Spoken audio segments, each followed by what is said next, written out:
Some folks go their whole lives without ever being chosen, and after a while, they stop expecting it altogether. The noon sun hung heavy over the red hollow depot, pressing heat into the wooden planks until they smelled faintly of dust and old sap, and the air carried that dry, restless stillness that comes when too many people are waiting for something that might not come at all. Anna Whitmore stood at the far edge of the platform, just outside the loose half-circle where the other women had gathered, her carpet bag resting against her worn boots, the leather handle softened by years that hadn't been kind enough to replace it. 9 women had arrived on that train, dresses in brighter colors, ribbons that still held their shape, voices that carried just enough laughter to be heard, and one by one, they had begun to disappear into the company of men who stepped forward with measured looks and quiet decisions, as if they were choosing tools for a life they already understood. Anna kept her hands folded in front of her, fingers laced tight enough to leave faint impressions in her skin, not from nerves exactly, but from the habit of holding herself together when there was no one else to do it for her. A breeze pushed across the platform, lifting the hem of her faded dress just enough to show the careful stitching where she had mended it herself, thread a shade darker than the fabric, practical, not pretty. She noticed things like that about herself because others always did, and because it was easier to see what was lacking than to wonder if anything else might matter. The man with the ledger called out another name, and a woman beside the center stepped forward, her smile quick and hopeful, and the crowd shifted to make space for her to leave, murmurs rising and falling like wind through dry grass. Anna did not step forward. She did not adjust her posture or lift her chin in invitation. She simply stood, steady as a fence post driven deep into stubborn ground, and let the moment pass over her as if it belonged to someone else. A child near the steps glanced her way, eyes curious in that open, unguarded way children have before they learn what to ignore, but a woman's hand came down gently on the child's shoulder, guiding them back toward the center where the choices were being made, where attention had value. Anna watched that small moment disappear, her gaze settling again on the horizon where the tracks stretched out thin and shining under the sun, leading back to a place she had already left and forward to one that had not yet claimed her. Another name was called, then another, and the circle grew smaller, the spaces between people widening until the sounds of boots on wood seemed louder than before, each step a quiet confirmation that someone had been seen, had been wanted enough to be taken. Anna shifted her weight once, just enough to ease the ache in her heels, and then went still again, her breathing slow, measured, as if she were saving something she might need later. She had learned long ago that there were moments when speaking would not help, when explaining yourself only gave others more to turn over and judge, and so she said nothing, asked for nothing, and remained where she was, at the edge of things, where the dust gathered and the light fell a little harsher, waiting not for someone to choose her, but simply for whatever came next.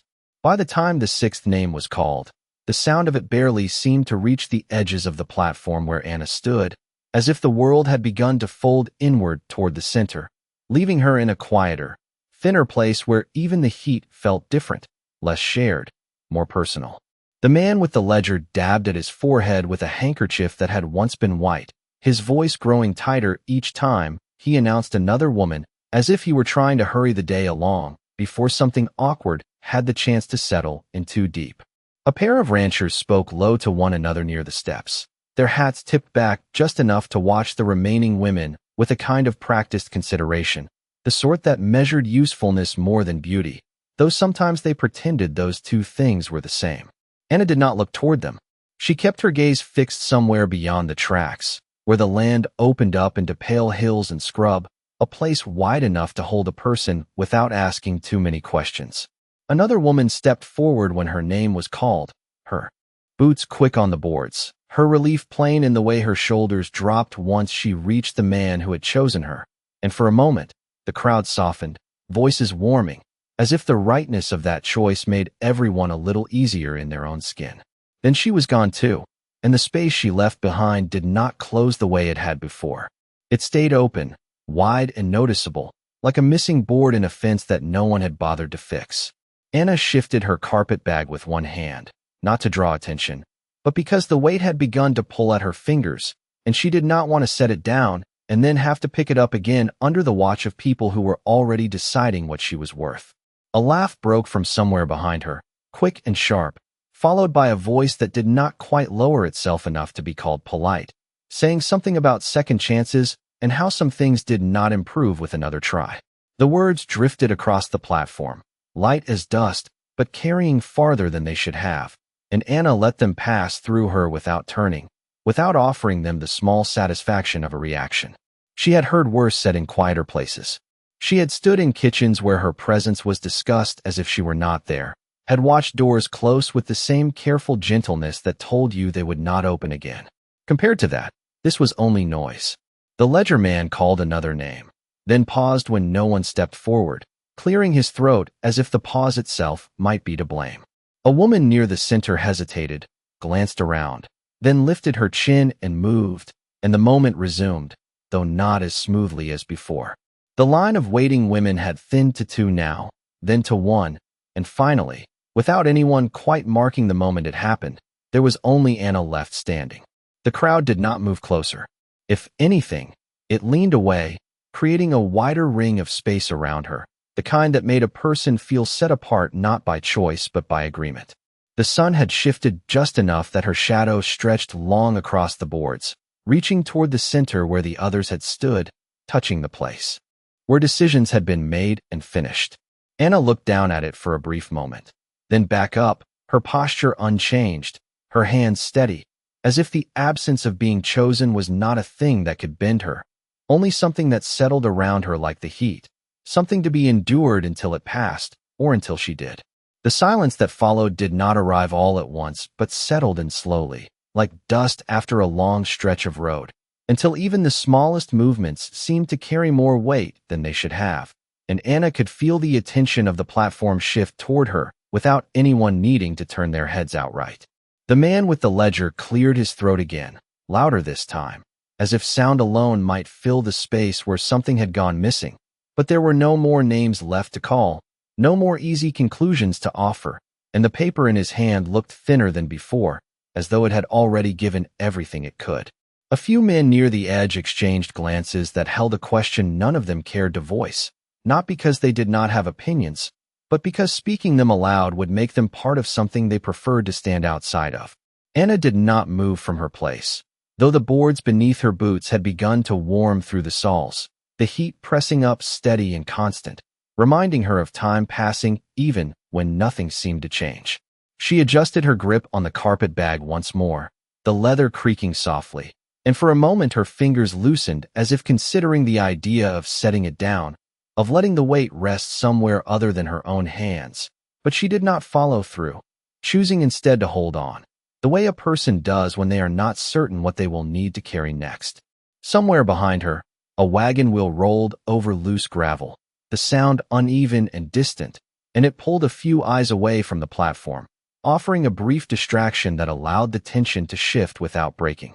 Anna took a slow breath, the air dry against her throat, and let it out just as carefully, her shoulders rising and falling in a motion so controlled it might have gone unnoticed if anyone had been looking for something softer than judgment. She had known this outcome long before the last name was called, had felt it in the way the morning had begun, in the way certain glances had slid past her without stopping, in the quiet arithmetic people performed when deciding where to place their attention. Knowing it, however, did not make standing inside it any easier. It only made her steadier, the way practice does, the way repetition builds a kind of quiet endurance that does not ask to be admired. The ledger man shifted his weight, looking out over the remaining space, as if hoping someone might step forward late, might change the shape of things enough to make the day feel complete, but no one moved, and the circle around Anna held firm, not cruel exactly, but certain.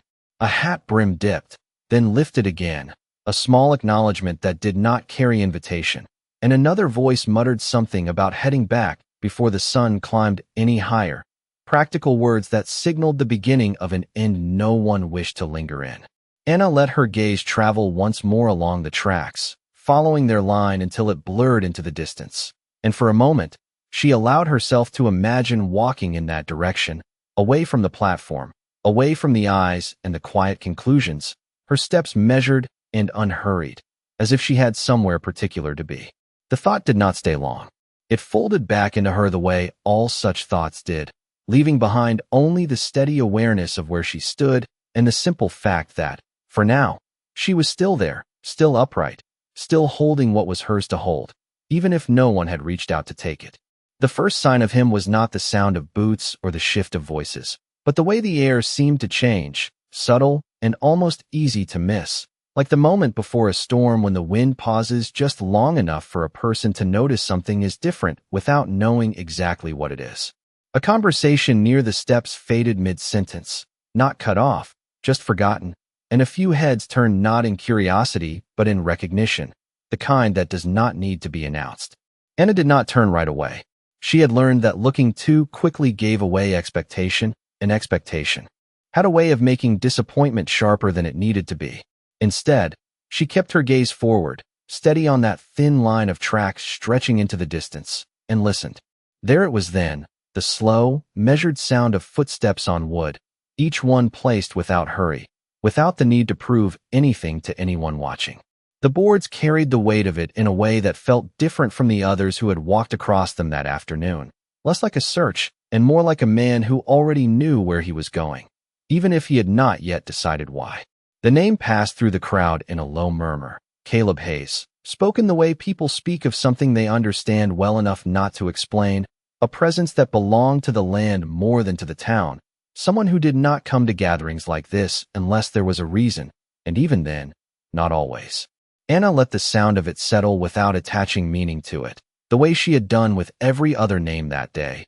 But something in the tone lingered longer than it should have, like a note held just past the point of comfort. She shifted her weight once, barely noticeable, and then, finally, she turned. He stood a few steps in from the edge of the platform, tall in a way that came from years of work rather than any attempt to appear so. His hat pulled low enough to cast a shadow across his eyes, his shirt sleeves rolled to the forearm, revealing skin darkened by sun and marked by the quiet record of labor. He was not looking at the ledger man, nor at the space where the other women had stood, nor at the men who might have greeted him. His gaze moved past all of that, unhurried, until it reached the far edge of the platform where Anna remained. It did not stop all at once.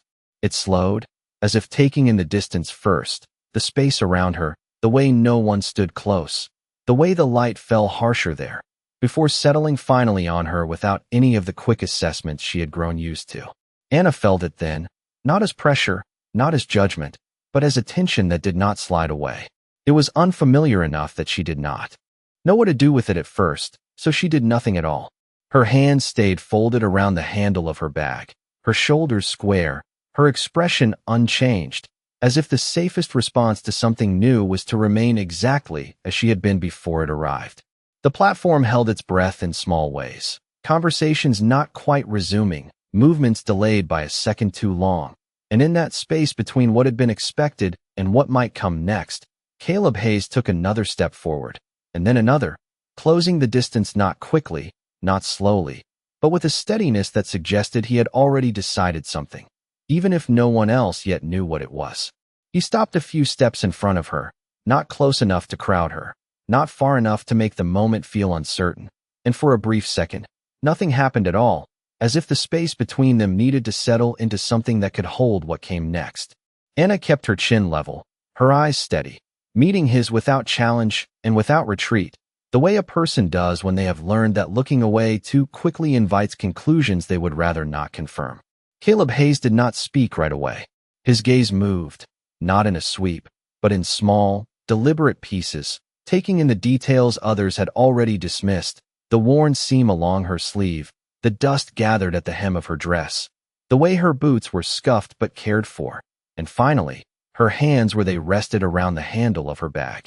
There was a pause there, longer than the rest, his eyes settling on the faint marks across her fingers, the calluses that spoke of work done without complaint, without witness, the kind of work that did not leave room for pretense.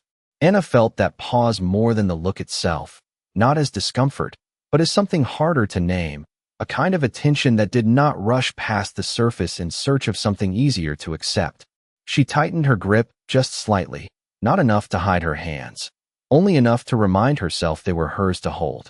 Around them, The platform remained quiet in that watchful way people have when they sense a decision forming. Conversations held back, movements stilled just long enough to see how things would turn out.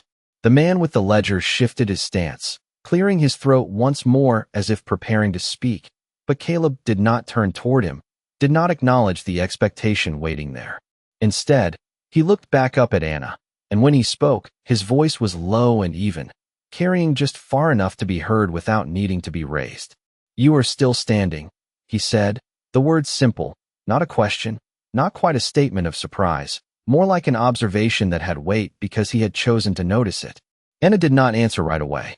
She let the words settle, testing them the way one tests a step on uncertain ground, and found no judgment in them, no pity, nothing that asked her to become smaller or softer than she was. Just the fact of it, placed between them as something that mattered. "I am," she said after a moment, her voice steady, not loud, but clear enough to meet his without hesitation. He gave a small nod, as if that was all he had needed to hear, and for a second, it seemed like the moment might end there, that he might turn away the same as the others had, leaving the space unchanged except for the echo of something almost different. Instead, he reached up and adjusted the brim of his hat, a quiet, habitual motion, and then he said, "This one," the words carrying just enough to reach the edge of the gathered crowd, not spoken for them, but not hidden either. The reaction came not as noise, but as a shift, a collective intake of breath that moved through the platform like a ripple, surprise held back by the same restraint that had governed everything else that afternoon. Anna felt it without looking, the weight of attention turning sharper, more focused, but it did not pull her away from him. Caleb did not extend a hand, did not reach for her bag or step closer than he already stood. He simply turned, as if the decision had already been made before he spoke it, and took a step toward the waiting wagon at the edge of the depot, then another, and then he stopped, just short of leaving her behind, not looking back, but not continuing either, the pause itself an offering that did not need to be explained. For a moment, nothing moved, not the crowd, not the heat pressing down on the platform, not even the dust that had been drifting lazily through the air, and in that stillness, Anna felt the weight of something she had not expected, not the choice itself, but the way it had been given without explanation, without condition, and without reaching for her, as if she were something to be taken. Caleb stood with his back to her, a few steps ahead, his posture unchanged, neither impatient nor inviting, simply waiting in a way that made the space between them feel like a question only she could answer. Anna's fingers loosened slightly around the handle of her carpet bag, the leather warm now from the sun and from her own grip, and she became aware of the small tremor that had settled into her hands, not from fear, but from the unfamiliar weight of being seen and not immediately set aside. Behind her, the platform shifted back into motion in cautious pieces, a murmur rising where silence had held too long, voices low and uncertain, as if people were not quite ready to name what they had just witnessed. She did not turn toward them. She did not look for confirmation or doubt in their faces. Whatever this moment was, it did not belong to them. She took a breath, slow and steady, the air dry against her throat, and let it out the same way, grounding herself in something simple, something she understood. Then she stepped forward. The sound of her boot on the wood was quiet, but in that space, it carried farther than it should have, marking a shift that could not be undone once made. She moved past the place where she had stood all afternoon, past the invisible line that had separated her from the others, and with each step, the weight in her chest changed, not lifting, not easing, but settling into something steadier, something that felt less like waiting and more like moving. Caleb did not turn when she approached. He did not check to see if she had followed, as if he had already trusted the answer to that question, and when she came to stand just behind him, close enough to see the faint dust along the shoulders of his shirt, the sun-worn fabric that spoke of long days spent under open sky, he gave the smallest shift of his stance, a subtle acknowledgement that she was there without needing to look. They stood like that for a second, side by side but not quite together, the distance between them narrow now, no longer shaped by absence but by something still forming. The wagon waited a short distance ahead, its wood worn smooth at the edges, a team of horses standing quiet in the heat, tails flicking now and then to chase away flies. Caleb took another step toward it, And this time he did not pause, and Anna followed without hesitation, her grip steady on the bag, her shoulders squared, her gaze forward. The platform behind them began to dissolve into sound again, voices picking up where they had left off, the day continuing as if it had not shifted at all. But Anna did not look back. Whatever had been left, there was no longer hers to carry. She climbed into the wagon without assistance, setting her bag down beside her, the wood warm beneath her hand. And when she settled into the seat, she felt the smallest release in her chest. Not relief exactly, but the quiet acknowledgement that something had changed, even if she did not yet know what it would become. Caleb took his place at the front, gathering the reins with practiced ease, and with a gentle click of his tongue, the horses began to move, the wheels turning over the packed dirt, carrying them away from the depot, from the watching eyes, and toward a place neither of them had spoken about, but both had already begun to step into. The wagon rolled out onto the main road with a slow, steady rhythm, the wooden wheels turning over packed dirt that gave just enough to soften the sound. And for a while, neither of them spoke, not because there was nothing to say, but because the kind of moment they had stepped into did not ask for words right away. Anna rested her hands lightly in her lap, fingers still curved as if they remembered the weight of the bag she had set down beside her, and she watched the town slip past in small pieces, a row of buildings sun-faded and familiar to those who belonged there. The general store with its open door and shadowed interior, the water trough where a few men stood with their hats tipped low, their conversation pausing just long enough to follow the wagon with their eyes. She did not meet those looks. She had spent enough time being measured by strangers to know there was nothing to be gained from returning their attention. Instead, she let her gaze move beyond them, out toward the open land that waded past the edge of town, where the road stretched wide and unclaimed, bordered by dry grass that bent under the breeze in slow, quiet waves. Caleb held the reins loosely in his hands, guiding the horses with small, practiced movements, his posture easy but attentive, the kind of stillness that came from knowing the work well enough not to force it. He did not glance back at her, did not ask if she was settled or if the seat was comfortable, and yet there was a steadiness in the way he drove that made the ride feel deliberate, as if he had accounted for her presence without needing to mark it aloud. The sun climbed higher, pressing warmth into the air, and the smell of dust rose up around them, mixed with the faint leather scent of the harness and the soft, steady breathing of the horses.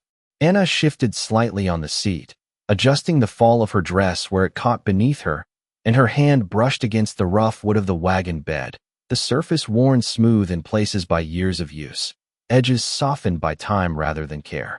She traced one of those edges for a moment with her fingertips, grounding herself in something tangible, something that did not change depending on who was looking at it. They passed the last of the buildings without ceremony, the town giving way to open ground in a way that felt both sudden and expected, as if the boundary had always been there, waiting to be crossed. The sounds behind them faded, replaced by the quieter rhythm of the road, the creak of wood, the steady pull of the horses, and the wide silence that belonged to the land itself. Anna let out a breath she had not realized she was holding, the tension in her shoulders easing just enough to notice. And for the first time since stepping onto the platform that morning, she felt the space around her open instead of close in. After a while, Caleb shifted the reins in one hand and reached down with the other, lifting a small canteen from beside the seat, its metal dulled from use. He held it out toward her without turning, his arm extending just enough for her to take it if she chose. Anna hesitated for a fraction of a second, not out of doubt, but out of the unfamiliar nature of the gesture, something given without expectation or commentary, and then she reached forward, her fingers brushing briefly against his as she took the canteen, the contact light and unremarkable, and yet it lingered in a way she could not quite name. "Thank you," she said, her voice quiet but steady, and he gave a small nod, still not looking back, as if the exchange required nothing more than that. She lifted the canteen, took a careful drink, the water cool enough to cut through the heat, and as she lowered it again, she realized that the silence between them had shifted, no longer the heavy quiet of being unseen, but something else, something that held space without pressing against it, like a door left open without being announced. The road stretched ahead in a pale ribbon, cutting through the open land with no promise of where it might end. and as the wagon moved farther from town, the air seemed to grow quieter, not empty, but full in a different way, filled with the low hum of insects, the distant call of something unseen, and the steady rhythm of the horses pulling them forward.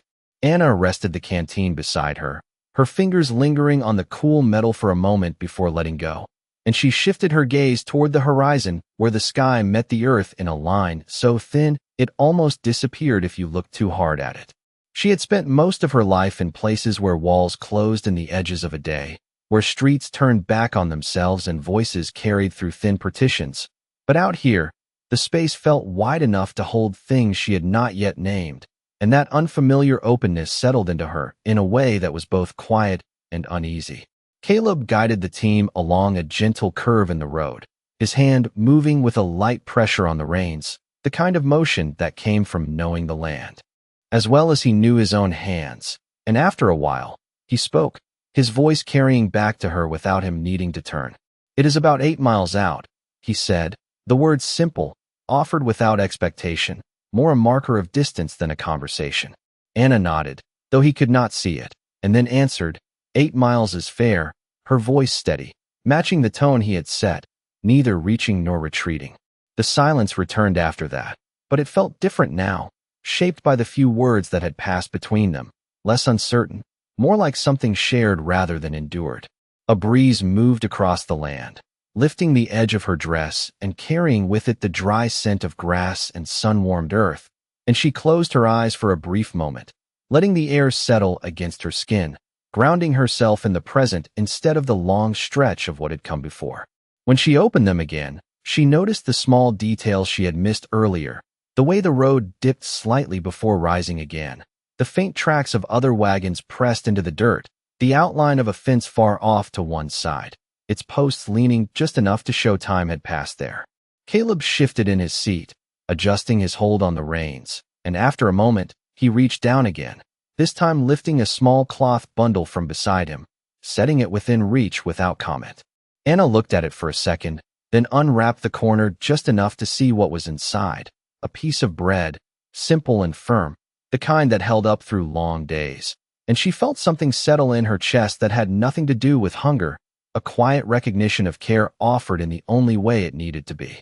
She broke off a small piece, not taking more than she needed, and as she ate, the taste plain and steady, she realized that no questions had been asked of her, no explanations required, and that absence, more than anything else, made the moment feel real. The wagon rolled on, the sun shifting slowly westward, casting longer shadows across the ground, and in that steady movement, Anna felt the first faint thread of something she had not allowed herself to consider before, not hope exactly, not yet, but the possibility of a place where she would not have to stand at the edge waiting to be seen, where simply being there might be enough.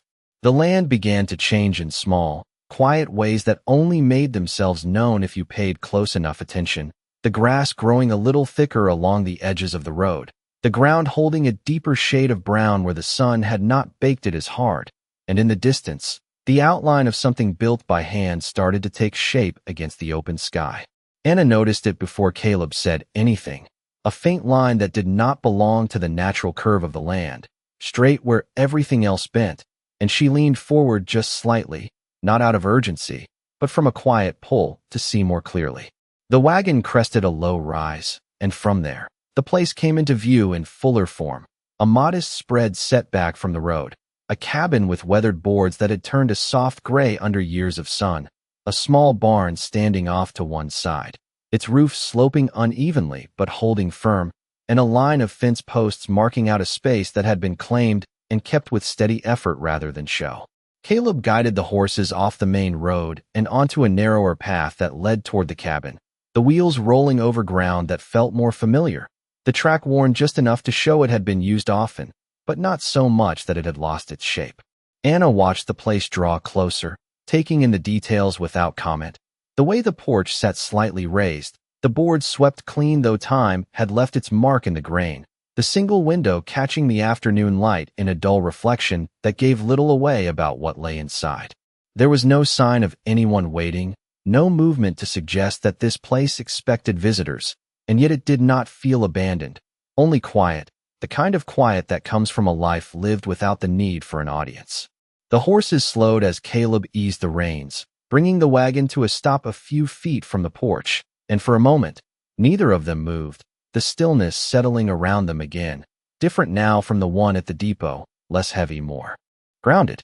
Caleb stepped down first, his boots landing firm on the dirt, and he moved to the side of the wagon without hurry, reaching up to untie the reins from the hitching post with the same steady motions he had used all along the road. He did not look up at her right away, did not offer a hand or speak, and Anna found that she did not expect him to. She placed her hand on the edge of the wagon, feeling the solid wood beneath her palm, and stepped down on her own, her boots meeting the ground with a soft thud that felt more certain than it had earlier that day. She stood there for a moment, taking in the space around her, the way the air held a different scent here, a mix of dry grass, wood, and something faintly warm from the direction of the cabin, as if it had been lived in recently enough to leave a trace. Caleb finished with the horses, giving a small pat to one of their necks before turning toward the house, and when he finally looked at her, there was no question in his gaze, no expectation that she explain herself or her presence, only a simple acknowledgement that she was there, that this was now the place they both stood. The door to the cabin remained closed, the handle worn smooth from use, and as Anna shifted her carpet bag in her hand, she realized that this was the first moment since morning where there was no one else watching, no crowd to measure her against, no voices to shape what came next. Just the quiet of the place, the man who had chosen her without asking for anything in return, and the open space of a threshold she had not yet crossed. Caleb stepped onto the porch with a quiet creak beneath his boots, the boards giving slightly under his weight in a way that spoke of long use rather than weakness, and he reached for the door as if it were no different from any other part of his routine, his hand settling on the handle with a familiarity that did not need to be shown. He pushed it open without ceremony, and the hinges moved with a low, steady sound, not new, not neglected, simply used, the way most things were out here. He stepped inside first, not to lead, but because it was his place to enter, and then he moved just far enough to the side to leave the doorway clear. Anna stood at the base of the porch for a moment longer, her carpet bag held close to her side, her gaze resting on the open door, the dark interior beyond it holding its own kind of quiet, different from the open land, closer, more contained. She took a breath, the air still carrying that faint warmth from within, and then she stepped up onto the porch, the wood solid beneath her feet, each step measured, not hesitant, but aware. When she reached the doorway, she paused just briefly, not long enough to draw notice, only long enough to feel the shift between outside and in, and then she crossed the threshold. The cabin held a stillness that was not empty, the kind that comes from a space used regularly but without excess, everything placed where it needed to be and left there until it was needed again. A table stood near the center, its surface worn smooth by years of use. Two chairs set across from each other as if they had been waiting without knowing it, and along one wall, a cast iron stove sat quiet, its presence steady even without fire. Shelves lined another wall, holding simple things, tin cups, a few jars, items arranged with a care that did not call attention to itself. Light filtered in through the single window, catching the edges of the room in a soft glow that left the corners in shadow, not dark, just less defined. Anna stepped further inside, her boots making a muted sound on the wooden floor, and she set her bag down near the wall, not claiming a place for it yet, only placing it where it would not be in the way. Caleb closed the door behind her, the sound firm but not loud, and for a moment, they stood there in the same quiet they had carried from outside, now shaped by walls instead of open sky. He moved to the table, resting one hand against the back of a chair as if testing its steadiness, though it did not need it, and then he spoke, his voice the same, even tone he had used since the beginning.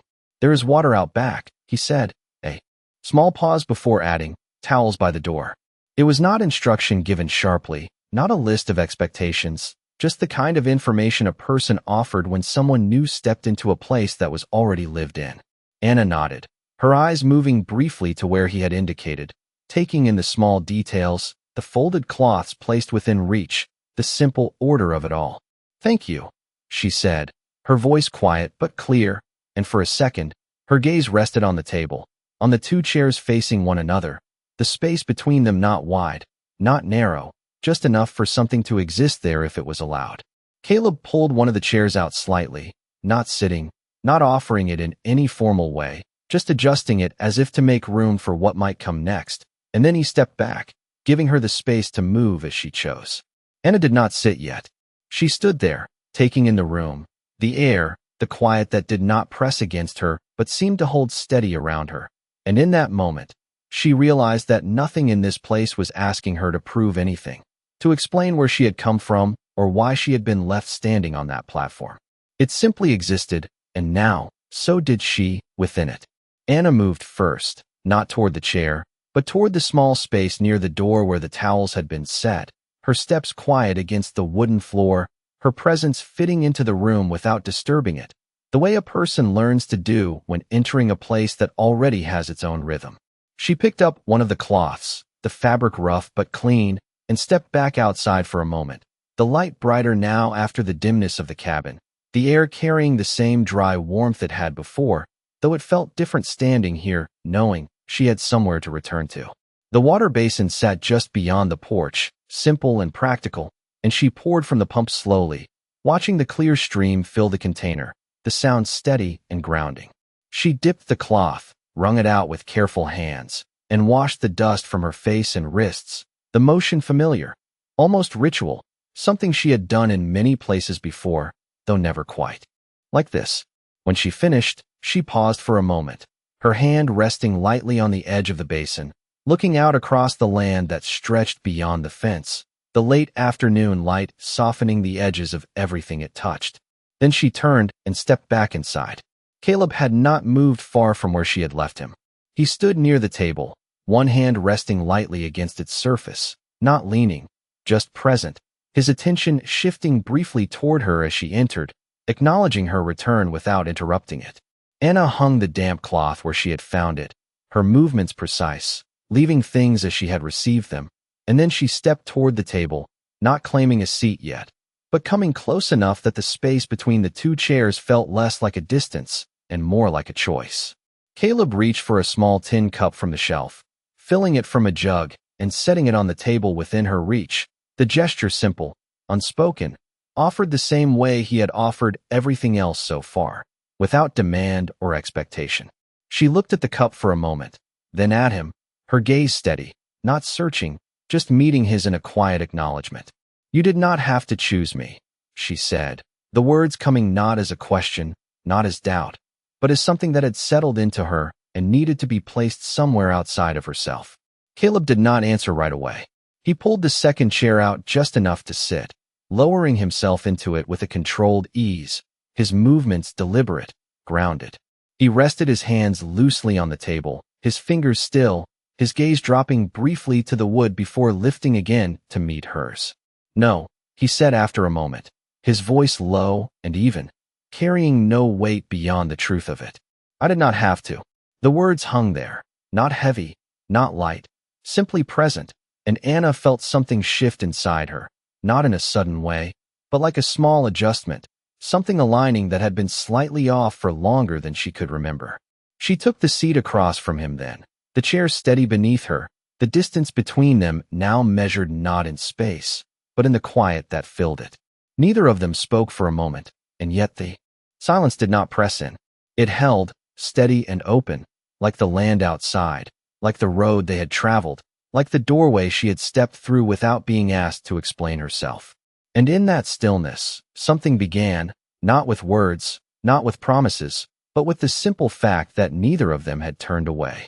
The light outside shifted slowly toward evening, the kind of gradual change that did not announce itself, but revealed its presence in the way shadows stretched longer across the floor, reaching from the doorway toward the table where they sat, touching the legs of the chairs, and settling there as if they belonged. Anna rested her hands lightly against the worn wood, her fingers no longer curled tight, but open, relaxed in a way they had not been earlier that day, and she became aware of the quiet sounds of the cabin, the faint creak of boards as they adjusted to the cooling air, the soft movement of something outside brushing against the wall, the steady presence of a place that did not need to be filled with noise to feel alive. Caleb reached for a small bundle near the stove, unwrapping it with careful hands, revealing simple provisions, bread like the piece he had offered earlier, a bit of salted meat, nothing arranged for show, only what was needed. He set the items on the table between them, not dividing them, not assigning portions, just placing them there as something shared, and then he reached for a knife, cutting the bread with slow, even pressure, the blade moving through it without hurry. Anna watched the motion for a moment, not with hunger, but with a kind of quiet attention that came from recognizing the steadiness in it, the lack of waste, the absence of anything unnecessary. When he slid one of the pieces toward her, she took it without hesitation, her fingers brushing the surface of the table as she brought it closer, and they ate in silence, not avoiding conversation, but not forcing it either, the simple act of sharing a meal filling the space in a way that words could not. The taste was plain, but it held something more than just sustenance, a sense of continuity, of something that had been done before and would be done again, a rhythm that did not depend on who sat at the table, only that someone did. After a while, Caleb leaned back slightly in his chair, his gaze moving briefly toward the window where the last of the light filtered through, then back to the table. "There is work here," he said, not as a warning, not as a test, just a fact placed alongside the others. Fences to mend, land to tend, things that do not wait. Anna nodded once, her eyes steady, her voice calm when she answered, "I am not afraid of work." The words were simple, but they carried something deeper, not a declaration meant to impress, but a truth she had lived long enough to no longer question. Caleb studied her for a moment, not in a way that measured or doubted, but in the same quiet way he had before, noticing what was there without reaching for what was not. "Good," he said, the word landing softly between them, not praise, not approval, just recognition.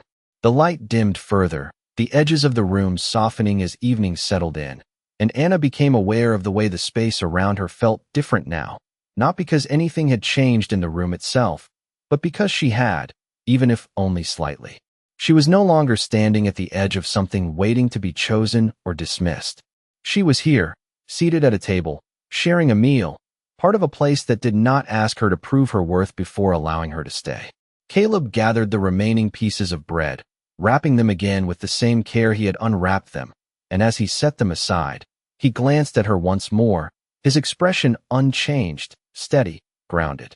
"You can stay," he said, the words quiet, almost unnecessary given everything that had already passed, and yet they carried weight, not as permission granted, but as something offered and meant. Anna met his gaze, her own steady, and for a moment, she did not speak, letting the meaning of it settle fully before answering. "I intend to," she said, her voice calm, not forceful, but certain, and in that simple exchange, something that had been uncertain that morning found its place, not loudly, not all at once, but in the quiet way things that last often begin. The night settled over the land in a slow, steady way, the last of the daylight slipping behind. The horizon and leaving the sky stretched wide and dark above the cabin, scattered with stars that seemed closer out here than they had any right to be. Inside, the air held a gentle warmth, not from a strong fire, but from the quiet presence of the stove and the fact that the space had been lived in, used, kept. Anna stood near the window for a moment, her hand resting lightly against the wooden frame, looking out at the open land now softened by darkness, the fence line barely visible, the shape of the barn blending into the night. There was no noise from town, no distant voices or passing wagons, only the faint sounds of the land itself, the wind moving through the grass, the quiet shift of something unseen in the distance. She had known silence before, but it had never felt like this. This was not the kind that pressed in or reminded you of what was missing.